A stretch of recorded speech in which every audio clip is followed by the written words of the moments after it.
¿Cuál es su opinión sobre lo que ha recomendado el Fondo Monetario Internacional a los países de Latinoamérica de implementar medidas fiscales más estrictas y cobrarle más impuestos a los que más tienen? Fíjese que este es uno de los temas donde los organismos financieros internacionales han tenido la razón desde hace muchos años. Y los gobiernos como los nuestros, las diferentes administraciones nunca han hecho caso a ese tipo de recomendaciones, porque en realidad las mejores prácticas a nivel internacional, la que hacen por ejemplo los países desarrollados, son precisamente esas: cobrar más impuestos a los más ricos. Eso es, como diríamos, algo elemental. Y en el caso de Honduras, en la propia Constitución de la República, está claramente establecido. No se necesita ser gran jurisconsulto, abogado, experto en derecho, nada. Simplemente ni economista ni financista, simplemente con leer el artículo 351, uno se percata que en Honduras lo que manda la Constitución es un sistema tributario bajo los principios de equidad, proporcionalidad, legalidad y generalidad. Es decir, un sistema tributario progresivo que le cobre impuestos a los contribuyentes de acuerdo a su capacidad económica. Eso es, en pocas palabras, lo que dice el Fondo Monetario Internacional. Y entonces lo que uno se pregunta es ¿por qué en otras cosas los gobiernos nuestros sí le han hecho caso al Fondo Monetario cuando es de aumentar impuestos, por ejemplo, cuando es de reducir la intervención del Estado, para liberalizar la economía, una serie de medidas de evaluar las monedas, y en ese tipo de cuestiones nunca le han hecho pues realmente caso,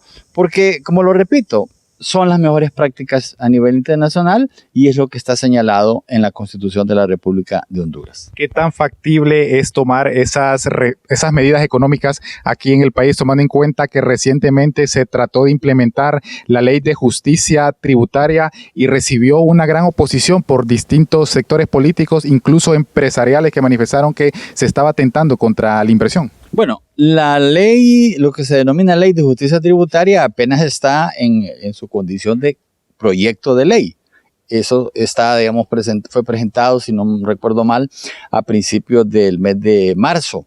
Entonces es algo que todavía está pendiente. Ahora, esto que se denomina ley de justicia tributaria se inclina mucho a hablar solo del tema de las exoneraciones, pero la justicia tributaria es mucho más amplio que eso. Ahí implica, por ejemplo, cómo reducir los impuestos indirectos, específicamente el impuesto sobre ventas, que es algo que el Poder Ejecutivo y el propio Congreso Nacional tienen en sus manos poder hacerlo. Recordemos que el impuesto sobre ventas vino incrementándose durante varios años. Por ejemplo, en la época del expresidente Callejas se subió el impuesto sobre ventas del 5 al 7%. Después, en la época del presidente Carlos Flores, por el 1998-1999, se incrementó del 7 al 12%. Y el último incremento que hubo, que fue el último paquetazo fiscal, digamos así, fue en el año 2013, cuando estaba terminando el gobierno de Porfirio Lobo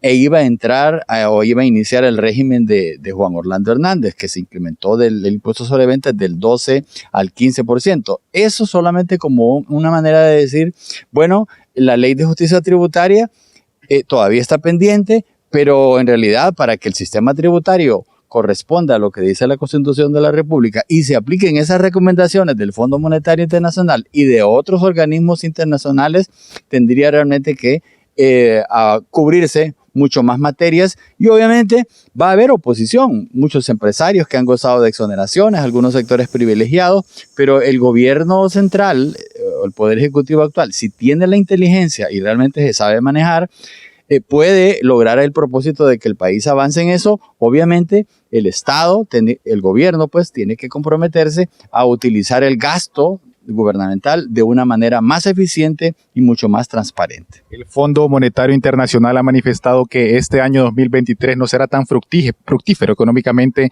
especialmente para los países de Latinoamérica. Por eso ha hecho estas recomendaciones a estos países de esta región. Si Honduras no implementa estas medidas que han sido recomendadas, ¿cómo quedarían las finanzas estatales? Bueno, hay que decirlo que en el caso de Honduras hemos tenido economías estancadas durante muchos años y en los años 2022 y en el presente 2023 seguimos en las mismas condiciones. Es decir, que ya no nos extraña todo este tipo de pronósticos negativos de que la tasa de crecimiento de la economía va a ser más bajo. Es decir, ya vivimos, ya estamos acostumbrados a eso, pero obviamente tenemos algún día que empezar a salir de esa situación y llegar a tener una economía que crezca no solo el 3.5% que se dice, sino el 7, el 8 o incluso el 10%. Y obviamente no basta con que haya crecimiento económico, sino que tiene que haber desarrollo, es decir, mejor distribución del ingreso, y dentro de lo cual tiene que jugar un papel las políticas tributarias y fiscales. Ahora, estas restricciones económicas que se pronostican para Latinoamérica podrían verse en Honduras aumentar, ya que gran parte del presupuesto del Estado hondureño se va en pago a la deuda pública. Bueno, ya tenemos durante todos estos años una situación bien complicada desde el punto de vista económico, y obviamente no quiere decir que ya tocamos, como dicen, fondo. Se puede seguir complicando la situación, entre otras razones por lo que es el excesivo endeudamiento. Este gobierno recibió una situación sumamente desastrosa en cuanto a endeudamiento público.